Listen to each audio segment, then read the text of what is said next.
हर रोज एक नई कहानी देखने के लिए चैनल को सब्सक्राइब करें और बेल आइकन दबाना ना भूलें। सपना की शादी एक गरीब घर में हो जाती है। एक दिन सपना और उसकी सास कांता दोनों बाजार से घर आ रहे थे। तभी सपना की नजर एक औरत पर जाती है जिसने अपने पूरी पीठ पर मेहंदी ब्लाउज बनवा रखी थी। उसको देखकर सपना कहती है, माँ जी, वो देखिए, उस औरत का ब्लाउज कितना अच्छा लग रहा है।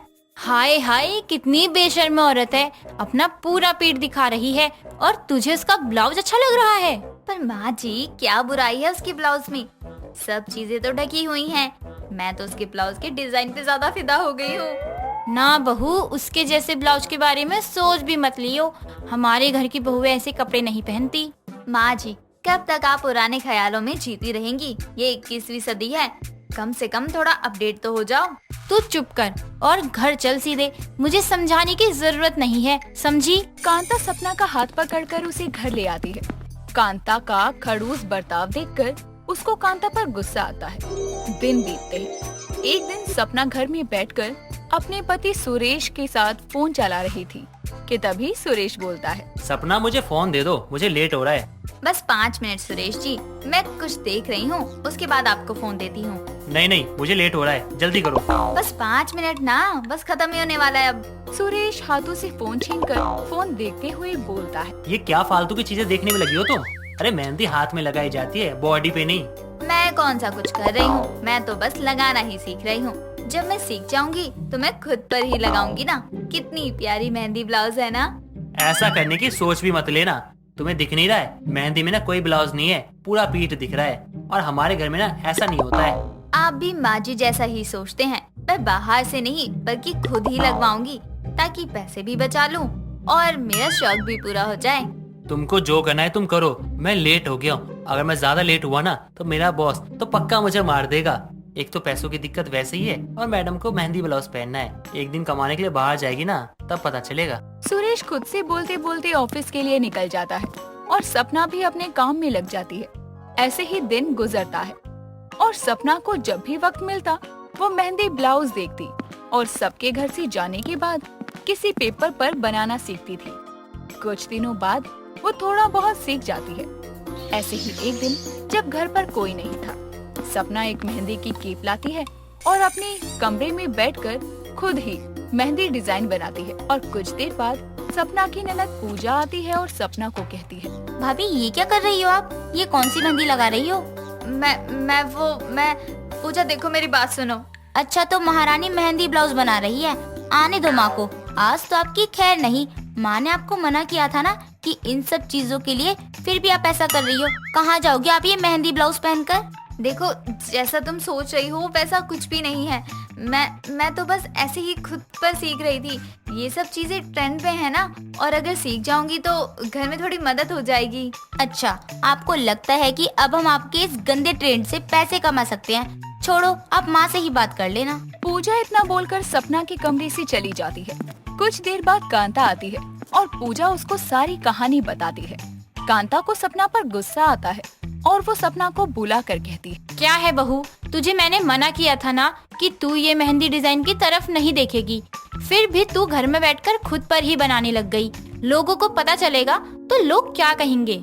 माँ जी, आपको लोगों की बड़ी चिंता है कि लोग क्या कहेंगे। आपको ये चीज अजीब बेशर्म वाली लगती है, लेकिन मुझे नहीं। मैं तो सीख चुकी हूँ और मैं खुद पर ये करती रहूंगी जब तक मैं परफेक्ट ना हो जाऊँ। अगर तुझे खुद की ही करनी है तो हमसे बात करने की जरूरत नहीं है। तू आज से अकेले रहेगी। भाभी आप भी, अब जब आप अकेले रहोगी तब आपको पता चलेगा कि अपनों के खिलाफ जाने का क्या अंजाम होता है। कांता और पूजा इतना बोलकर वहाँ से चले जाते हैं और सुरेश के कान भरकर सुरेश को भी सपना के खिलाफ कर देती है। ऐसे ही दिन गुजरते हैं और सपना पूरी तरह से मेहंदी ब्लाउज बनाना सीख जाती है। ऐसे ही एक दिन कांता के पूरे परिवार को सुरेश के बॉस के घर पार्टी में बुलाया जाता है। कांता सपना को बोलती है, कुछ दिनों में हमें सुरेश के बॉस के घर में पार्टी में जाना है, तो तू जाकर अपने लिए कोई अच्छी सी साड़ी लेकर आ जा और उसका बढ़िया सा ब्लाउज बनवा ले। ब्लाउज की क्या जरूरत है, ब्लाउज तो मैं खुद भी बना सकती हूँ। अब इतनी मेहनत से, इसलिए तो ये सीखा है मैंने। माँ आप भी, इनके ऊपर से मेहंदी ब्लाउज का भूत नहीं उतरा है। मैं तो कहती हूँ इनको लेकर ही मत जाओ। नहीं पूजा, उन्होंने खास सुरेश और इसको आने के लिए बोला है, तो हम इसको जाने के लिए मना नहीं कर सकते हैं।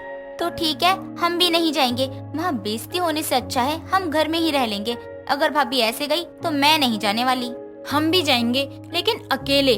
हम पार्टी में ऐसे रहेंगे जैसे इसको जानते ही नहीं है, और सुरेश को भी अपने साथ ले जाएंगे। ये ले पैसे और जाकर साड़ी ले आ। और हाँ, अगर हमारे साथ जाना है तो कपड़े का ब्लाउज पहन कर जाइयो, मेहंदी का ब्लाउज नहीं। कांता सपना को पैसे देकर चली जाती है और सपना उन पैसों से मेहंदी की कुछ कीप खरीद कर लाती है। और कुछ दिनों बाद सारे पार्टी में जाने के लिए तैयार होते हैं। सपना भी एक सुंदर सा मेहंदी ब्लाउज बना लेती है और खूब अच्छे से तैयार होकर सबके साथ पार्टी में जाने के लिए नीचे आती है। सपना को देखकर पूजा कहती है, भैया आज तो आपकी खूब खिल्ली उड़ने वाली है, क्योंकि आपकी बीबी कुछ ज्यादा ही मॉडर्न बन गई है। इसको हमारी इज्जत की थोड़ी भी चिंता नहीं है, वरना ये ऐसा कुछ नहीं करती। सपना सबकी बातों को अनसुना करती है और पार्टी के लिए निकल जाती है। कुछ देर बाद सारी पार्टी में आते हैं। पार्टी में घुसते ही सबकी नजरें सपना के ब्लाउज पर जाती है। वहीं पास में कांता की पड़ोसन विमला भी पार्टी में आई थी और सपना को देखकर बोलती है, कांता, ये तेरी बहू सपना है ना? ये इतनी बेशरम कब से हो गई कि ब्लाउज की जगह इसने मेहंदी लगा ली? इसके पास कोई कपड़ा नहीं था क्या? क्या करूं इसका मैं? हम लोगों ने इससे बात करना तक बंद कर दिया है, फिर भी इसके ऊपर से ये भूत उतर ही नहीं रहा है। मुझसे अगर कोई पूछे कि बहू मेरी है, मैं तो साफ इनकार कर दूंगी। कांता और विमला आपस में बातें करने लग जाते हैं। इधर सपना पार्टी में अकेले घूम रही थी। तभी सुरेश की बॉस की वाइफ नमिता आती है और उससे कहती है, वाओ, ये ब्लाउज तुमने कहाँ से बनवाया है? मुझे भी बताओ। आपको ये ब्लाउज अच्छा लगा? आपको पता है ये मैंने खुद ही डिजाइन किया है। अच्छा है ना?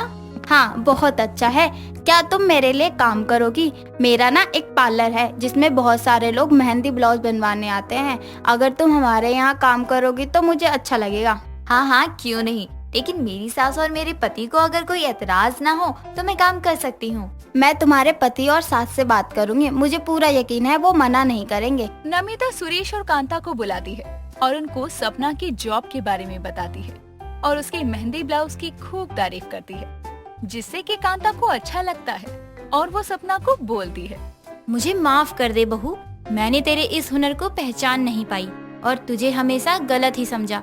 अब से तू मैडम जी के पार्लर में काम कर सकती है। सपना ये सब देखकर खुश होती है और कांता के इस फैसले से सपना और बाकी सब बहुत खुश थे। और अगले दिन से सपना नमिता के पार्लर में जॉब करने चली जाती है और लोगों का मेहंदी डिजाइन वाला ब्लाउज बनाती है और सबके मेहंदी भी लगाती है। लोगों को उसका काम देखकर बहुत खुशी होती है और सब उसकी खूब तारीफ करते हैं। दोस्तों, अगर आपको ये कहानी पसंद आई तो इसे लाइक करें, शेयर करें और कमेंट करके बताएं कि कहानी में आपको सबसे अच्छा क्या लगा।